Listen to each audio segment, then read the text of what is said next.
لنا ما مضى ومن تكون برسول الله نصرته إن تلقه الأسد في أجامها تجني يا رب بالمصطفى بلغ مقاصدنا اغفر لنا ما مضى اللهم صل وسلم وبارك عليه. Bismillahirrahmanirrahim. Assalamualaikum warahmatullahi wabarakatuh. Alhamdulillah rabbil alamin wa bihi nasta'in ala umuri dunya waddin. Wassalatu wassalamu ala asrafil anbiya wal mursalin sayyidina wa habibina wa syafi'ina wa maulana Muhammadin wa ala alihi wa sahbihi ajma'in. Amma ba'du, subhanaka la ilma lana illa ma 'allamtana innaka antal alimul hakim. Rabbi israh li sadri wa yassir li amri wahlul 'uqdatam min lisani yafqahu qawli. Hadirin jamaah yang dirahmati oleh Allah Subhanahu wa taala. Alhamdulillah wa syukurillah. Puji syukur mari kita panjatkan keharibaan al-Maula Allah Subhanahu wa taala atas segala nikmat dan karunia-Nya sehingga sampai detik ini kita masih diberikan nikmat sehat walafiat, nikmat panjang umur, terlebih lagi nikmat iman dan nikmat Islam, sehingga kita dapat hadir duduk di majlis yang senantiasa dicintai oleh Allah, majlis yang senantiasa diturunkan rahmat dan maghfirah dari Allah Subhanahu wa taala. Kita mohon duduknya kita, hadirnya kita di tempat yang mulia ini, di waktu yang mustajabah ini, agar segala dosa-dosa kita, kesalahan kita diampuni oleh Allah Subhanahu wa taala, diberikan keberkahan dalam kehidupan kita, diluaskan rezeki kita, dan dipanjangkan umur kita dalam taat ibadah kepada Allah Subhanahu wa taala. Begitu marilah kita awali ta'lim kita membaca surat Al-Fatihah. Kita niatkan Fatihah ini untuk orang tua kita yang telah meninggal dunia, guru-guru kita, nenek dan kakek kita, sanak famili kita. Wabil khusus untuk para pewakaf, koordinator yang telah menginfakkan sebagian hartanya di masjid ini. Bagi mereka yang masih hidup, Allah panjangkan umurnya, Allah mudahkan rezekinya, Allah mudahkan segala urusannya. Allah senantiasa memberikan taufik, hidayah serta inayah hingga yaumil kiamat. Dan bagi mereka yang telah meninggal dunia, Allah terima amal ibadahnya, Allah punya segala dosanya, Allah luaskan kuburnya, dan Allah jadikan kuburnya raudhah min riyadil jinan. Dan kita niatkan Fatihah ini biniyati syifa, orang tua kita, nenek dan kakek kita, sanak famili kita, anak dan istri kita. Wabil khusus untuk jamaah kita yang saat ini sedang sakit, kita mohon ibarakatil Fatihah agar segala penyakitnya diangkat oleh Allah Subhanahu wa taala, diberikan kesembuhan, diberikan sehat walafiat. Dan bagi kita yang sehat, kita minta kepada Allah agar kita dijaga, dipelihara oleh Allah Subhanahu wa taala. Alhamdulillah wa ala kulli niyatin salihah wa ila hadratin Nabi Muhammadin sallallahu alaihi wasallam bi sirril asraril Fatihah. Bismillah. Ya kana wa ya kana nasta'in.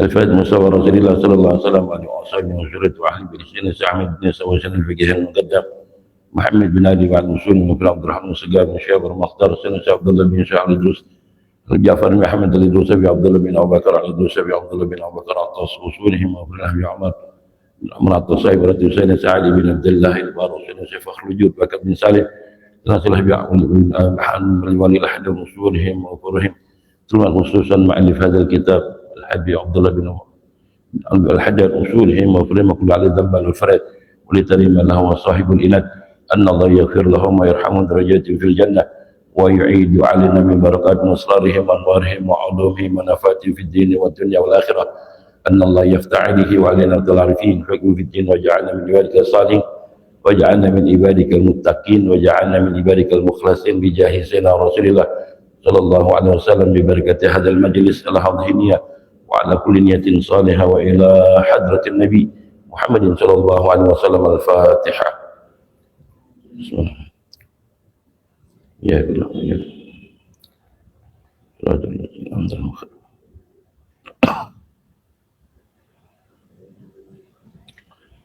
Bismillahirrahmanirrahim. Kita lanjutkan bacaan kitab Risalatul Muawanah kita sampai kepada wa minal adabi tabi'atin lin nadhafah duhnun sa'il lihyah wa tarjiluha bil musti wa kadza kullu sa'rin yuqsadu tanqiyatuhu wal iktihal wal ithmit bil ismit fi kulli ainin salasah wa kana alaihi salatu wassalam yaktahilu fi kulli lailatin kadzalik. Dan di antara adab yang mengikuti baginya kebersihan, yaitu kita disunnahkan juga duhnu sya'ril lihyah wa tarjiluha bil musti.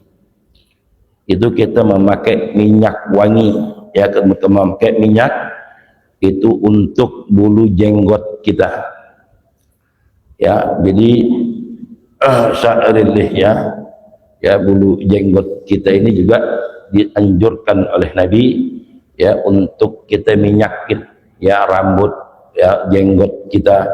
Sebab baginda Nabi kita Muhammad SAW, beliau itu senantiasa rambut jenggotnya selalu diminyakin. Jadi kalau Nabi di jalan di siang hari, ya, itu rambutnya itu basah, ya, mengkilat Rasulullah. Ya, jadi Rasulullah itu klimis selalu rapi, ya, nggak pernah acak-acakan rambutnya, ya, juga jenggotnya pun juga selalu rapi. Wa tarjiluha bil musti, ya, kemudian selalu disisir, ya, jenggotnya baginda Nabi kita Muhammad sallallahu alaihi wasallam. Wa kadza kullu sya'rin yuqsadu tankiyatuhu, ya, dan begitu pula tiap-tiap rambut yang dimaksud, ya, dibersihkan, ya, selalu dibersihkan oleh Rasulullah. Wal iktihalu bil ismi fi kulli ainin thalathah, dan juga disunnahkan oleh Rasulullah sallallahu alaihi wasallam, ya, beliau senantiasa memakai sifat mata, ya. Nah, wal iktihalu bil ismi fi kulli ainin, jadi setiap, ya, matanya Rasulullah itu selalu dipakein sifat mata, kanan 3 kali, kiri 3 kali, ya. Nah, Rasulullah selalu pakai sifat mata. Wa kana alaihi salatu wassalam yaktahilu fi kulli lailatin kadzalik. Jadi setiap malam Rasulullah itu selalu pakai sifat mata, ya, kanan 3 kali, kiri 3 kali, ya. Jadi tidak semua apa-apa yang dilakukan oleh baginda Nabi kita Muhammad SAW boleh dilakukan oleh umatnya. Jadi nggak semuanya, ya. Ada beberapa hal yang khususiyah Nabi kita Muhammad SAW. Di antaranya apa? Khususiyah Rasulullah yang kita tidak boleh ikutkan.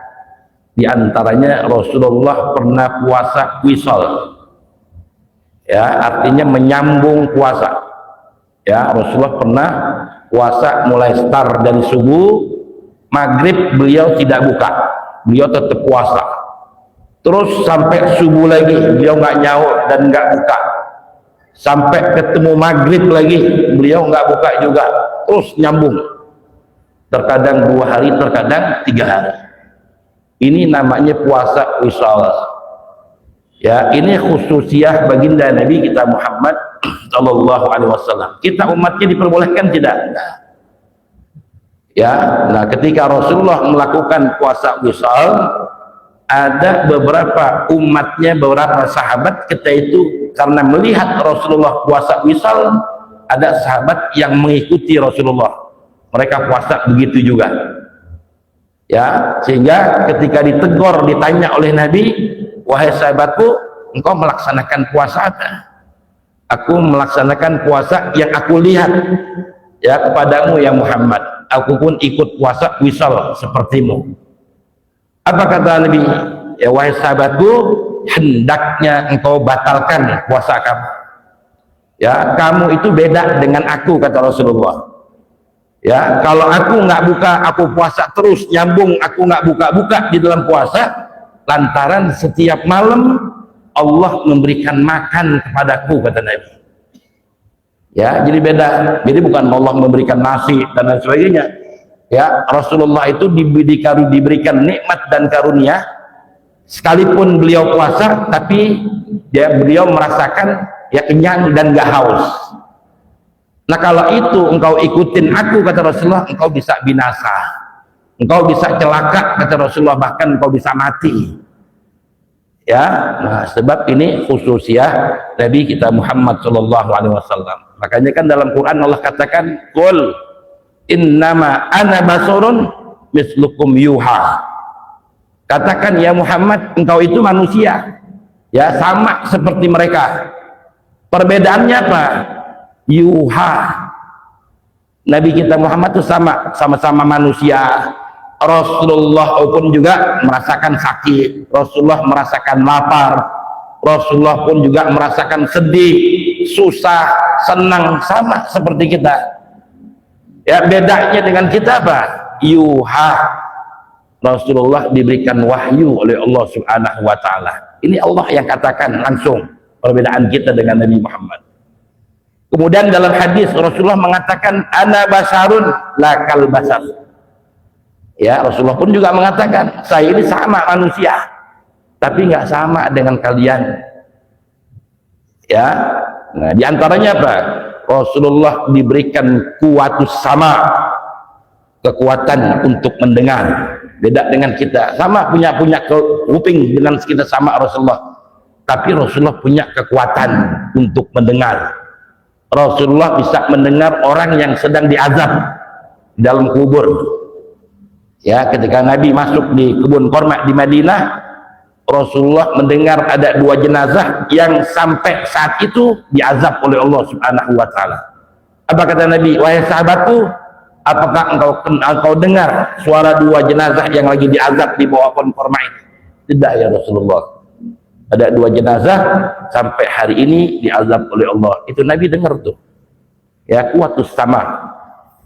Kemudian yang diberikan lagi oleh Allah kuwatun nazar. Pandangan penglihatan mata Nabi beda dengan kita. Nabi juga sama punya 2 mata.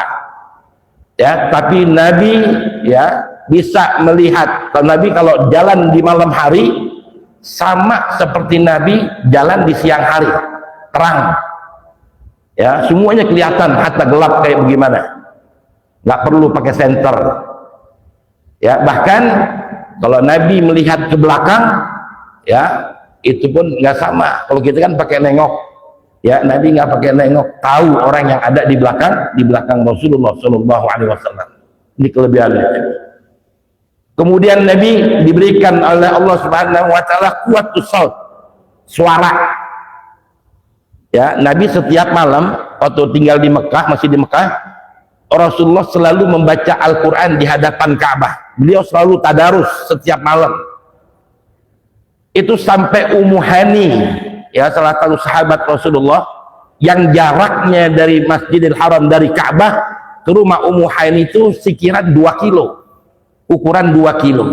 Nabi kalau baca Quran tiap malam, itu kata Ummu Hani, suaranya kedengeran sampai kamarku katanya. Oh, suaranya Nabi nggak pakai speaker wala teriak.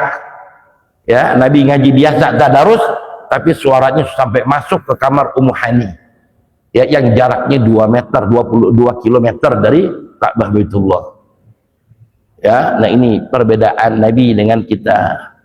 Ya, nah makanya nggak semua apa yang dilakukan oleh Nabi, ya kita umatnya ya melakukan. Nggak ada beberapa hal yang khususiyah baginda Nabi kita Muhammad sallallahu alaihi wasallam.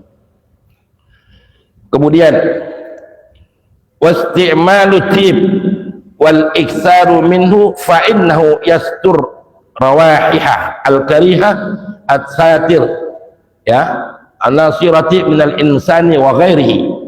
Ya, kemudian Nabi senantiasa menggunakan atau memakai tib atau memakai wangi-wangian. Wal iksaru minhu, bahkan Nabi kalau memakai minyak wangi itu banyak. Sebenarnya kalau Nabi nggak pakai minyak wangi pun Rasulullah itu wangi.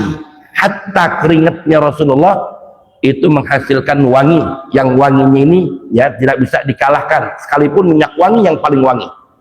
Ya, sampai Anas bin Malik ketika Rasulullah sedang tidur siang di rumah Anas bin Malik, ya yang beralasan dengan kulit kambing ketika itu, ya Rasulullah berkeringat ya saking panasnya, sehingga kulit kambing itu basah kuyup, lalu diperes oleh Anas bin Malik, dimasukkan wadah.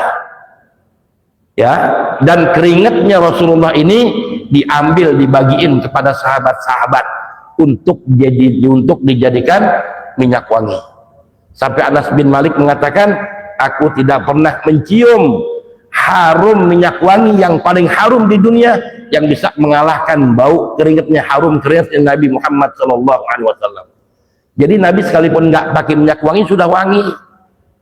Ya, bahkan kalau anak kecil dipegang, bekas dipegang oleh Rasulullah, itu wanginya, harumnya Rasulullah itu nggak akan hilang. Ya, Nabi pakai minyak wangi menyontohkan kepada sahabat. Ya, kalau minyak wangi kita pakai buat ibadah, buat salat, itu sunnah. Rasulullah contohin.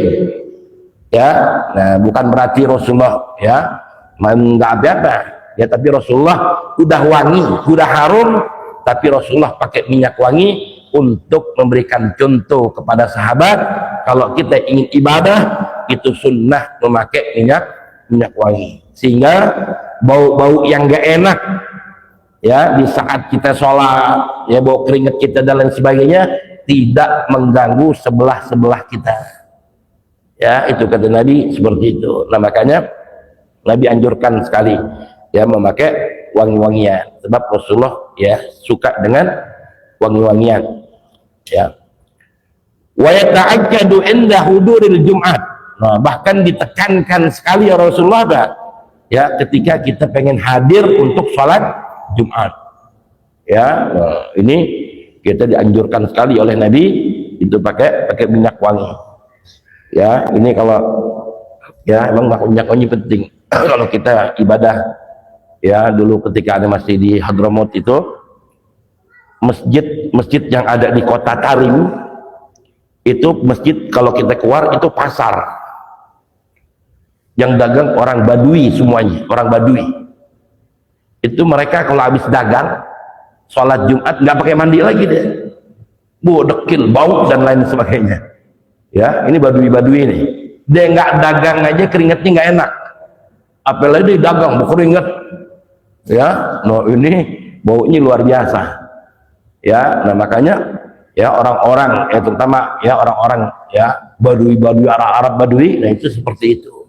Makanya Rasulullah itu memerintahkan sekali khususnya di hari Jumat ya, ditekankan sekali kita memakai wangi-wangian ya, agar kita ketika sholat Jumat, ketika kita hadir sholat Jumat ini enggak mengeluarkan bau yang tidak ya mengenakan ya sebelah kita, dengan sebab kita bau mungkin keringat kita, orang jadi nggak khusyuk ibadahnya dan lain sebagainya.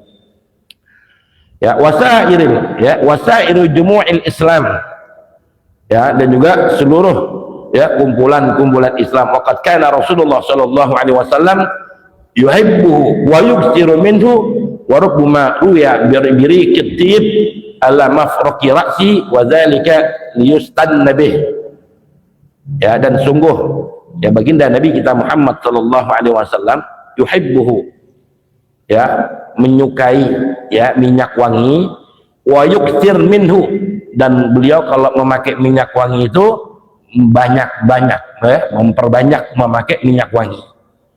Wa rubbama ru'ya biri kutib ya, dan terkadang kelihatan ya berkilaunya tip minyak wanginya itu ala mafraqi ra'sihi ya, di atas rambut kepalanya ya, wa dzalika disuntan nabihi ya, dan yang demikian itu ialah untuk dijadikan sunnah oleh baginda Nabi kita Muhammad sallallahu alaihi wasallam ya.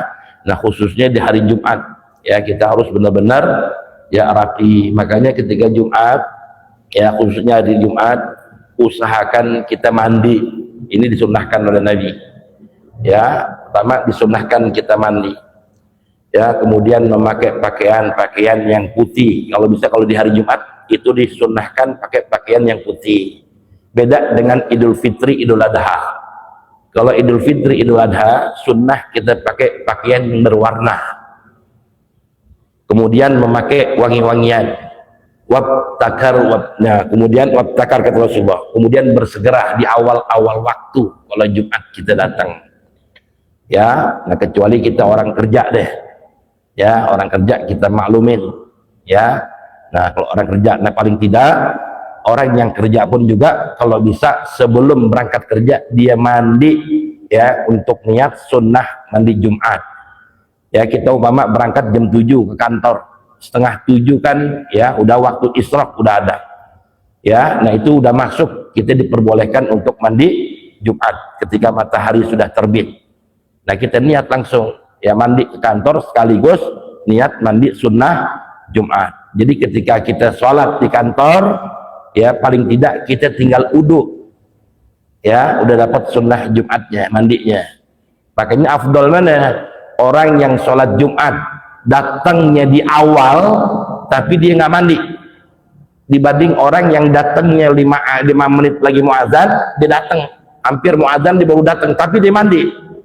Itu afdol orang yang datangnya akhir ya, mendekati azan tapi dia mandi, dibanding orang yang datang setengah 12, jam 11 sudah sampai masjid tapi dia nggak mandi ya. Nah, ini mandi Jumat ini luar biasa ya. Nah, kita mandi rapi kemudian berangkat segera ke masjid. Nah, itu setiap langkah kita dihitung ibadah oleh Allah Subhanahu wa ta'ala ya. Ini khusus dari Jumat ya. Bahkan ya ulama-ulama ya, orang-orang terdahulu ya, mereka itu nyambut Jumat itu bukan hari Jumat, bahkan mulai dari Kemis ba'da asar beliau sudah rapi-rapi mandi untuk menyambut datangnya malam Jumat, hari Jumat. Sebab pergantian hari dalam Islam itu kan ba'da maghrib ya, mereka sudah bersih-bersih, sudah mandi dan lain sebagainya untuk menyambut malam Jumat ya. Sebab hari Jumat itu Id, hari Id bagi orang beriman ya. Wa illa faqad kana alaihi salatu wassalam lahu tibun fi jasadihi yastaghni bihi an tib hatta innahum kanu yajma'una ya arqahu fatatayyabuna bihi ya. Nah, dan jika tidak demikian ya, jika Nabi tidak ya memakai wangi-wangian ya, karena alaihi salatu wassalam sesungguhnya baginda Nabi kita Muhammad sallallahu alaihi wasallam lahu tibun, mempunyai harum fi jasadihi. Tuh, jadi jasadnya Rasulullah emang udah wangi. Sebenarnya Nabi itu nggak butuh dengan minyak wangi, yastaghni bih, nggak butuh dengan minyak wangi, sebab jasadnya Nabi udah wangi ya, anitib ya, ada harum jasadnya itu dari memakai minyak wangi. Hatta innahum kanu yajma'una ya arqahu yatatayyabuna bihi ya. Nah, adanya mereka ya, sehingga ya sesungguhnya ya para sahabat Nabi kita Muhammad sallallahu alaihi wasallam ya, mereka itu apa, mengumpulkan yajma'una arqahu, mengumpulkan dari keringat-keringatnya Nabi, fayatatayyabuna bihi, dan keringatnya Nabi dijadikan minyak wangi oleh mereka sahabat Nabi kita Muhammad sallallahu alaihi wasallam. Nah, ini ya. Nah, makanya ya kalau kita disebutkan begitu luar biasanya baginda Nabi Muhammad, udah pantas ya, udah pantas bagi kita umatnya untuk mencintai dan kita punya rasa rindu dengan baginda Nabi kita Muhammad sallallahu alaihi wasallam. Ya, justru kan kita penasaran kok sampai seperti itu manusia ya, begitu indahnya, begitu luar biasanya ya, sampai Allah sendiri ya memuliakan baginda Nabi Muhammad seperti itu. Wa yustahabbu ayyatatayyab ar-rajulu bima zadhab ri'uhu ya, dan disunnahkan ya memakai wangi-wangian apa ar-rajulu, seorang laki-laki, bima yadhar ya, dengan wangi-wangian yang agak keras wanginya. Jadi kalau orang laki dianjurkan oleh Nabi, disunnahkan pakai minyak wanginya yang baunya agak kerasan dikit ya, beda dengan orang perempuan. Kalau orang perempuan disunnahkan oleh Rasulullah pakai wanginya yang lembut-lembut ya, yang lembut-lembut, yang tipis-tipis wanginya ya. Kalau orang laki yang yazhar ya, yang jelas, yang wangi itu agak nyantrang dikit ya. Nah, kalau beda dengan orang perempuan, launuhu wal mar'atu bidid dzalik. Nah, kebalikan buat orang perempuan justru jangan yang terlalu keras minyak wanginya ya, nah yang agak lembut ya. Nah, ini makanya dulu pernah Ya, ada sahabat Nabi yang terkena penyakit koreng. Ya, yang koreng itu sampai benyenyeh bahasanya. Tapi sekujur tubuhnya. Sampai istrinya ini sahabat nggak mau tidur bareng sama lakinya. Kenapa? Bau. Ya, koreng itu benyenyeh saking banyaknya, sekujur tubuhnya korengan. Udah berobat kemana aja nggak sembuh. Ya, ke tabib ini disaratin di bagian yang tabib nggak sembuh penyakitnya. Akhirnya kakeknya sahabat ini ya ngajak ke rumah Rasulullah Shallallahu Alaihi Wasallam untuk ikhtiar. Ayo ya kita ke rumah baginda Nabi Muhammad ya minta doa ikhtiar kepada Rasulullah. Sebab inti kan udah berobat kemana-mana nggak sembuh. Mungkin kalau Rasulullah yang doain kali ya Allah sembuhkan penyakitnya. Datanglah ini dibawa sama kakeknya berobat ya silaturahim kepada Rasulullah. Kata Rasulullah, engkau sudah berobat kemana aja? Udah ya Rasulullah, anu udah ikhtiar ya ke tabib-tabib ya ke ahli-ahli pengobatan, ternyata Allah belum kasih sembuh. Ya kata Rasulullah, coba buka baju kamu, kata Rasulullah. Rasulullah mau lihat ya yang penuh koreng badannya semuanya. Ya akhirnya kata Rasulullah, ya tangannya disuruh begini Nabi, tangan kamu ulurkan tanganmu katanya. Ya Rasulullah berdoa mintakan kepada Allah, baca Fatihah baginda Nabi Muhammad, kemudian tangannya diludahin. Sahabat ini ludahnya Rasulullah diludahin tangannya. Kemudian kata Nabi, engkau balurkan ke seluruh badan kamu katanya. Ya ludahnya Rasulullah tuh. Ya semuanya dibalurin. Ya nggak lama setelah pulang ya di malam harinya itu langsung korengnya itu rontok semuanya, bersih lagi kulitnya dia. Bahkan nggak cukup dengan itu, istrinya mengatakan semenjak suamiku ini didoakan oleh Rasulullah ya diludahin ya diobatin melalui ludahnya baginda Nabi Muhammad, bekas ludahnya yang diborein di badan suamiku wanginya tidak hilang-hilang ya, yang tadinya baunya nggak enak, korengnya dan lain sebagainya itu bersih, korengnya bersih dan badannya menjadi wangi ya, dan itu nggak cuma sehari 2 hari, bahkan 2 bulan wanginya pun nggak hilang kata istrinya. Itu ludahnya baginda Nabi kita Muhammad Sallallahu Alaihi Wasallam. Nah ini ya, jadi semua yang ada pada jasad, pada tubuhnya Rasulullah ini luar biasa mulia ya, mulia. Kemudian wa 'alaika bil ihtiraz anin najasati kulliha fa in asabaka minha syai'un ma'ar rutubah fabadir bi ghuslihi. Ya, dan mestinya kamu bil ihtiraz, yaitu menjaga anin najasat, itu dari najis-najis kulluha ya, kulliha semuanya.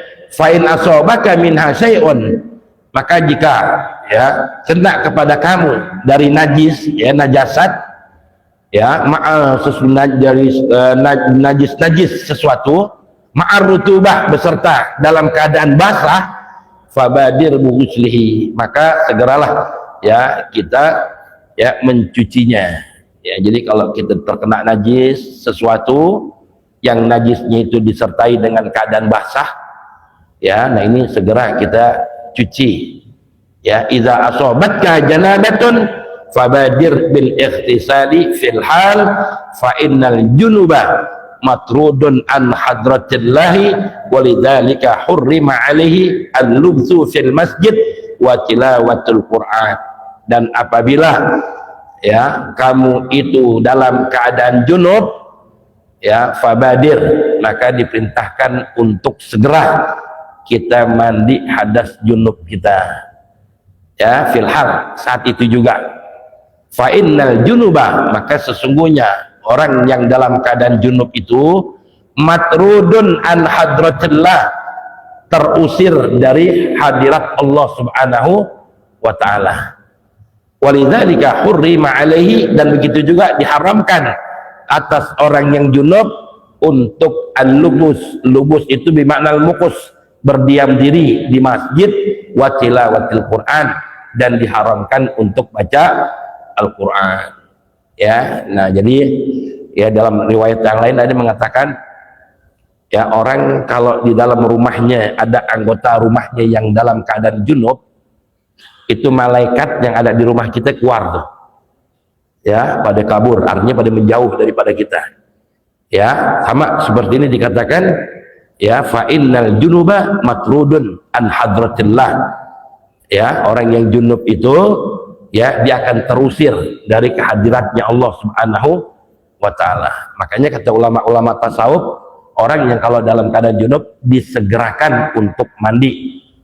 Artinya nggak boleh ditunda-tunda kalau versinya ulama tasawuf. Kalau versinya ulama fikih, ya ini nggak demikian.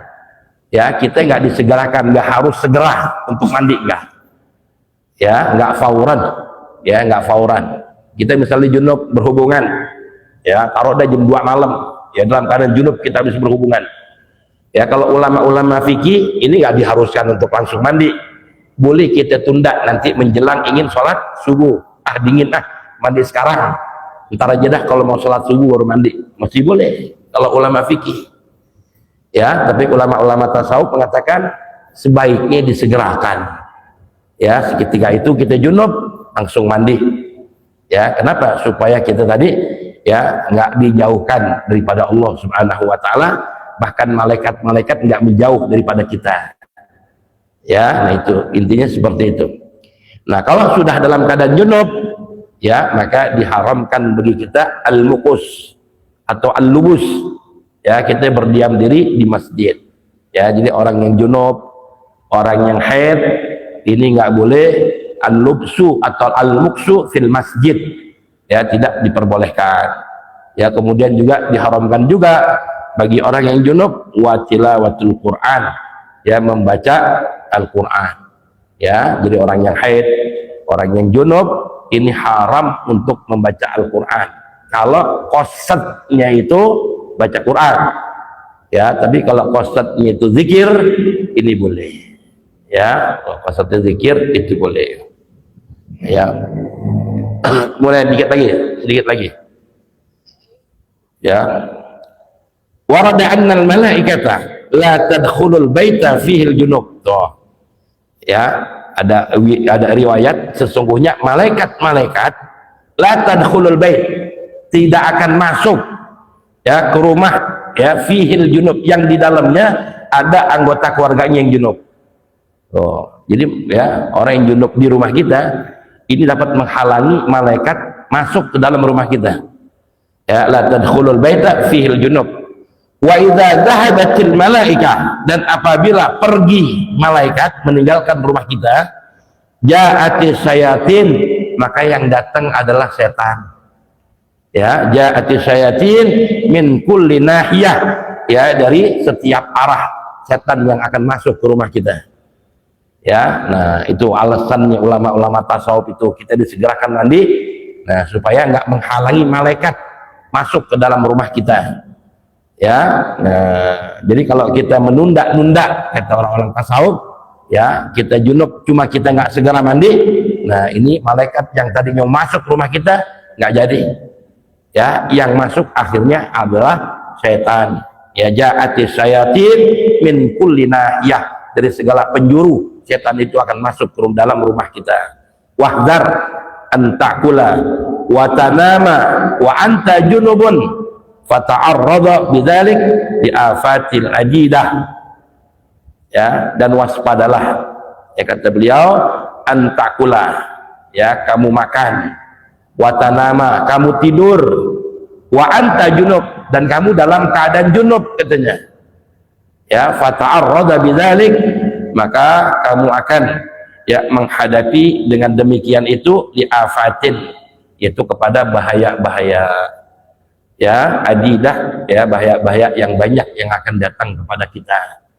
Ya, fa in ajasta anil ikhtisal fil hal, ya maka jikalau kamu tidak mampu ya untuk melaksanakan mandi saat itu juga fil hal, fala tu'jiz, maka janganlah ya kamu lemah an ghuslil farji, Itu untuk mencuci kemaluan kita.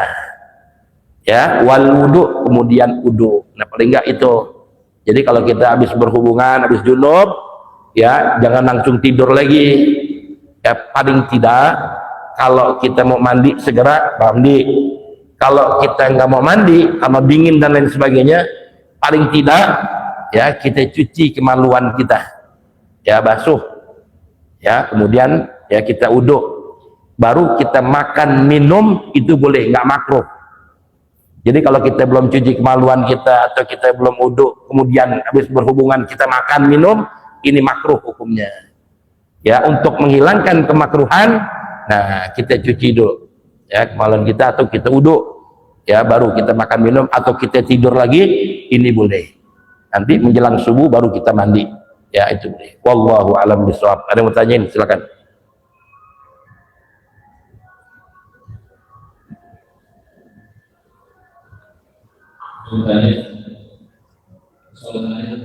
Kalau yang lain nggak apa-apa.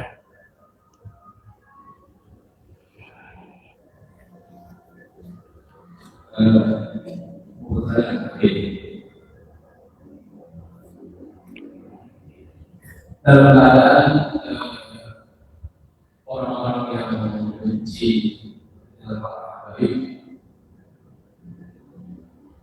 adalah suatu masjid yang diwakafkan dari orang-orang Al-Qur'an yang disuarakan. Nah, kebencian dia itu semakin dalam. Nah, orang ini semakin bencinya, tapi sholat di tempat yang diwakafkan itu. Nah, belum hukum agama, hukum fikih yang lainnya, sah sholatnya. Orang yang benci kepada para baik yang di sini itu diwakafkan untuk umat. Nah, gimana hukumnya? Ya. Jadi kalau ada masjid dan masjid ini wakafnya dari habaib, yang wakafin habaib. Ya, ada masjid ya berupa tanah kemudian dibangunkan masjid ya untuk warga setempat, dan yang wakafkan itu ya habaib. Ya, zuriyah Nabi umpamanya wakaf itu masjid. Nah, orang-orang yang membenci ya daripada habaib, daripada sarif sayyid, ya mereka orang-orang yang benci dengan habaib, menghina, mencaci maki, menjelek-jelekan, dia sholat di situ, ya yang padahal dia tahu sendiri ya bahwa itu masjidnya mereka yang wakafkan buat umat, tapi mereka yang benci dengan zuriyah Rasul, dia sholat di situ juga. Ini apakah ibadahnya diterima atau tidak? Ya, yang jadi masalah nih. Ya, sekarang kita tahu kedudukan ahli bait Rasul, ya kedudukan keluarganya Nabi, zuriyah Nabi, ini luar biasa. Bahkan kita sholat saja ketika kita tasahud akhir, kita nggak menyebutkan ya wala ali Sayyidina Muhammad, sholat kita tidak sah. Ya, kita nggak menyebutkan keluarganya Nabi saja ketika tasawuf akhir, ini sholat kita dihukumkan tidak sah. Ya, sekarang kita benci ya dengan keluarganya Nabi, Ali-nya Nabi. Ya, ini bagaimana? Ya, nah itu yang kita jadi pertanyaan, orang-orang yang benci zuriyah, benci habaib dan lain sebagainya, ini repot masalah jadinya. Ya, urusan diterima nggak diterima sholatnya wallahu a'lam. Ya, ada yang nggak tahu ya, cuma yaitu tadi kita nggak menyebutkan keluarganya Nabi aja tidak sah. Taruh dia menyebutkan keluarganya lain tapi dibenci dengan keluarganya Nabi, ya kata Nabi kan apa, siapa orang yang benci dengan keluargaku sama dia membenci aku, kata Rasulullah. Ya, nah jadi bagaimana sholatnya wallahu a'lam. Ya, itu terima dan tidak terima urusan Allah nantinya. Ya, yang jelas orang kalau sudah benci dengan keluarganya Nabi udah repot. Ya, berarti sudah membenci baginda Nabi kita Muhammad Shallallahu Alaihi Wasallam. Ya, urusan dia nggak percaya, oh Habib bukan keturunan Rasulullah, urusan dia. Tapi jangan menghasut orang, mengajak-ngajak orang untuk benci kepada zuriyah Nabi, jangan. Ya, jangan. Orang kan punya keyakinan, karena orang-orang kita berkeyakinan bahwa habaib itu adalah keturunan Nabi, emang dari guru-guru, dari orang-orang tua kita dulu. Mereka ngambil ilmunya ya dari habaib masalahnya. Ya, sanad-sanad keilmuan ulama-ulama kita di Jakarta, ya ngambilnya sanadnya ke habaib, ke zuriyah Nabi. Susah. Sekarang kita benci. Ya berarti kan kita membatalkan sanad keilmuan kiai-kiai kita. Ya, di kita dipelajarin kitab Sulamut Taufik coba. Itu kan karangannya Habib Abdullah bin Tahir. Ya, setiap hari kita baca Ar-Ratibul Haddad. Dari dulu orang tua kita baca Ar-Ratibul Haddad. Ya, dari dulu kita mau pergi haji, kita selalu adakan ratib mau berangkat haji. Udah kebiasaan orang-orang tua kita dulu, ulama-ulama kita dulu. Nah sekarang kita batalkan. Kita bilang itu ya palsu, bukan zuriyah Nabi. Ini kan repot. Ya, ini dari segi ini aja udah. Ya, naudzubillah. Makanya kata Imam Suyuti, man mata ala hubbi ahli bait Rasul, orang yang mati dalam keadaan di hatinya ada kecintaan kepada ahli bait Rasul, mata ala husnul khatimah, matinya dia dalam keadaan husnul khatimah. Tapi sebaliknya, man mata ala bughdul bait Rasul, siapa orang yang matinya dalam keadaan ada kebencian di dalam hatinya dengan zuriyah Nabi kita Muhammad, ya mata ala su'ul khatimah, kebalikannya dia akan mati dalam keadaan su'ul khatimah. Ya, sekalipun dia ahli ibadah, sekalipun dia ulama, ya tapi dia benci dengan ahli bait Rasul, dan jangan harap. Nah jadi memang yang namanya habaib juga sama manusia, dia bukan keturunan malaikat, dia bukan nabi, bukan. Ya, punya salah dan punya dosa. Ya, ada juga akhlak yang nggak baik, ada juga yang baik. Jadi kalau kita ngelihat oknum habaib yang tidak baik, kita sama ratakan, jangan. Sebab banyak habaib yang soleh-soleh, yang alim-alim, bahkan wali min auliyaillah. Kalau inti samakan semuanya dengan beberapa oknum yang kurang baik akhlaknya, kelakuannya, ya naudzubillah, jangan. Sama, kiai juga sama, nggak semuanya kiai bener. Ada juga kiai juga begitu juga sama, ada yang nggak bener juga. Gus juga sama, nggak semuanya Gus ya itu bener-bener soleh-soleh, enggak. Ada juga yang nggak bener juga banyak. Ya, nah inilah karena adanya kebencian, yang dibenci cuma habaib doang, zuriyah aja. Ya, nah ini repot, bahaya. Ya, bahaya. Sebab ya Anda sendiri banyak guru-guruannya habaib. Ya, sebab ini kan di Hadramut itu semua rata-rata guruannya habaib semua, bahkan muftinya habaib semuanya. Ya, bahkan ketua muftinya di Tarim orang Cirebon. Ya, walaupun bukan kalangan habaib, kalangan masyayikh. Ya, cuma jadi mufti di Tarim. Itu luar biasa. Ya, nah, beliau itu 40 tahun belajar di Tarim sampai jadi mufti, orang Cirebon aslinya. Ya, jadi ketua mufti di Hadramut. Ini luar biasa. Ya, yang belajar ya habaib.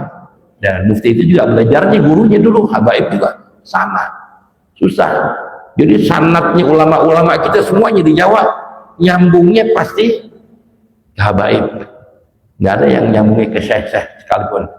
Kayak kita lihat ya, Syekh Yasin Al-Fadani yang punya sanad hadis dan kalibernya dunia, itu sanad keilmuannya kalau kita urutin ke atas ketemu juga habaib juga di atasnya. Susah. Ya, kita benci dengan habaib, berarti kita membatalkan sanad keilmuan daripada ulama-ulama kita. Gimana mau berkah ilmu kita nantinya? Ya, jangan. Ya kita jangan ikut-ikutan. Ya bagi mereka yang benci ya silakan benci, silakan, tapi jangan ngajak-ngajak orang, jangan ngasut-ngasut orang. Ya lu nggak mau muhibin nggak apa-apa, yang muhibin ya jangan diganggu-ganggu gitu loh. Ya biarin mereka masing-masing. Ya ini repot. Nah kalau ditanya hukum salatnya di masjid itu gimana?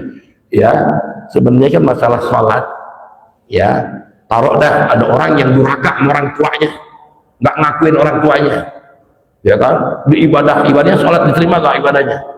Ya urusan ibadahnya tetap diterima, tapi hubungannya dia dengan orang tuanya, dosanya kan luar biasa.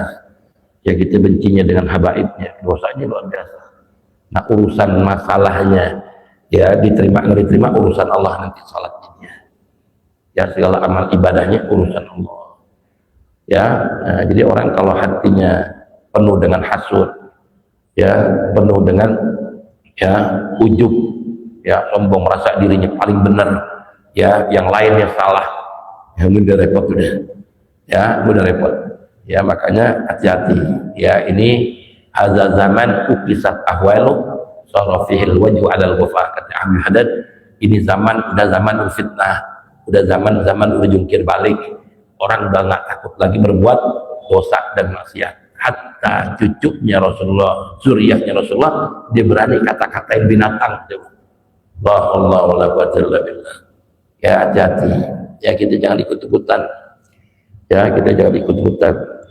Makanya kita kalau melihat buka handphone, ya Allah, ya cacian-cacian, hinaan, kata-katain, kebun binatang semua keluar buat cucunya Nabi, coba. Astagfirullah. Ya, nah ini kita jangan ikut-ikutan, biarinlah mereka. Ya, yang penting kita dan anak-anak kita jangan sampai membenci zuriyah Nabi. Ya walaupun kita salah umpamanya, nggak masalah kita salah. Ya yang penting kita nggak benci. Ya, nah kalau dia ya udah kata-kata ibu hasud dengki, ternyata benar itu cucunya Nabi, mau bilang apa nanti dia? Ya nggak diakuin sama Nabi Muhammad. Ya nggak diakuin sama Nabi Muhammad sallallahu alaihi wasallam. Ya, yang jadi masalah itu bagaimana hukum salawatnya dia setiap hari itu. Ya sedangkan dibenci dengan keluarganya Nabi. Mau hubungannya banyak dah, ribet-ribet dah. Ya, nah emang aneh pernah dengar juga. Ya, ada satu habaib juga yang ngomong, dia mau alimnya kayak bagaimana, subhan katanya, ibadahnya nggak diterima oleh Allah. Sampai begitu. Oh gitu ya. Orang kalau udah ada benci mezuriyah Nabi, udah repot sudah urusannya. Ya, kalau nggak buru-buru taubat, ya hati-hati. Ya silakan. Satu lagi mungkin tanyain. Silakan.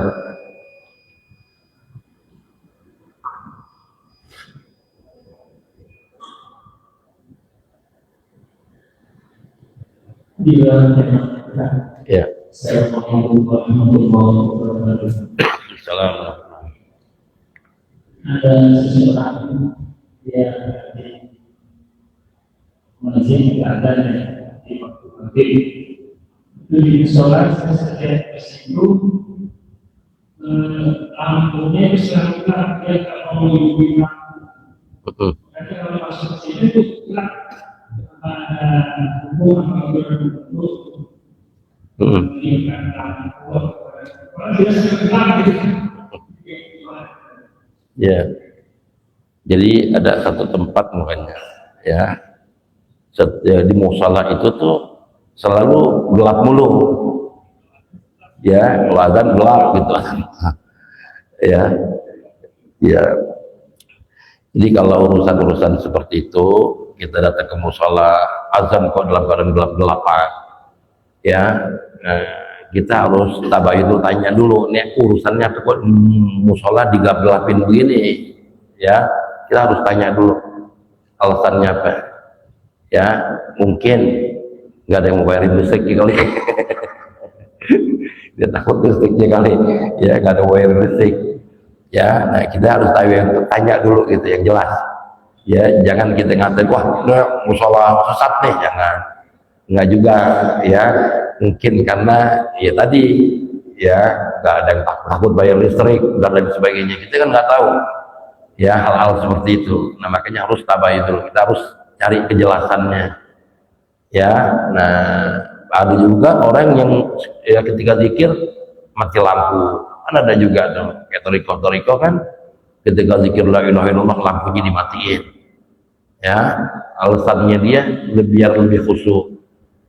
Tuh, ada juga orang ya biar lebih khusyuk, biar bisa hadir, hatinya bisa berhubungan dengan Allah katanya dengan dimatiin lampu, ya. Nah ada juga yang begitu, ada juga yang demennya terang-terangan, terang-terangin musolahnya, masjidnya demennya terang, emang sunnah kata Rasulullah, ya diterang-terangin masjid.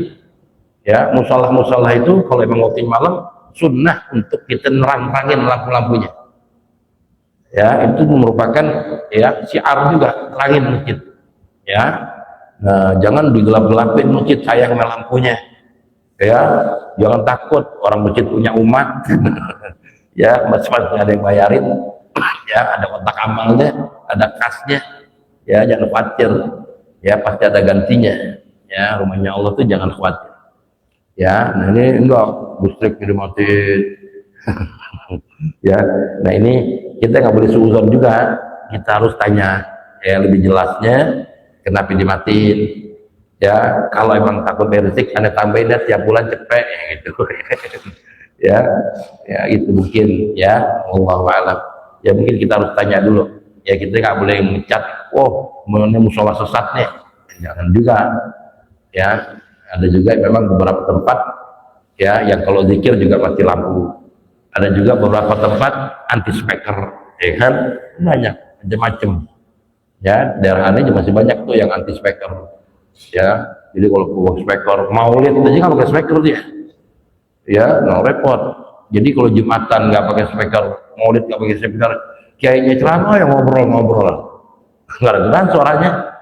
Ya ini kan itu. Ya, jadi ya itu hal-hal seperti itu memang ada.